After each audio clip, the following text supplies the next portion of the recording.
नागपूरच्या नंदनवन पोलीस ठाणे हद्दीत एक अत्यंत धक्कादायक आणि संतापजनक घटना उघडकीस आली आहे। पोलिसांनी दिलेल्या माहितीनुसार एका 8 वर्षीय अल्पवयीन मुलीवर तिच्याच पित्याने लैंगिक अत्याचार केल्याचा गंभीर आरोप करण्यात आला। या प्रकरणाची माहिती समोर येताच नंदनवन पोलिसांनी तत्काळ गुन्हा नोंदवून तपास सुरू केला आहे। वरिष्ठ पोलीस निरीक्षक कैलाश देशमाने यांनी घटनेची माहिती देत आरोपी विरुद्ध कायद्यानुसार कठोर कारवाई केली जात असल्याचे सांगितले। या घटनेमुळे परिसरात तीव्र संताप व्यक्त केला जात आहे। सावत्र बाप आहे, त्याचं वय 38 वर्ष आहे।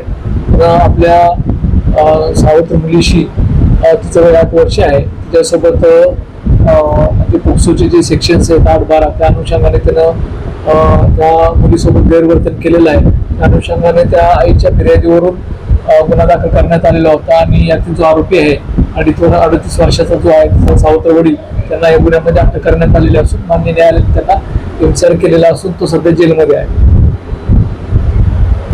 हा जो आरोपी आहे हा मजुरीचे काम करतो, दारू पिण्याच्या सवयीचा आहे आणि नंदनवन झोपडपट्टी या ठिकाणी तो राहतो।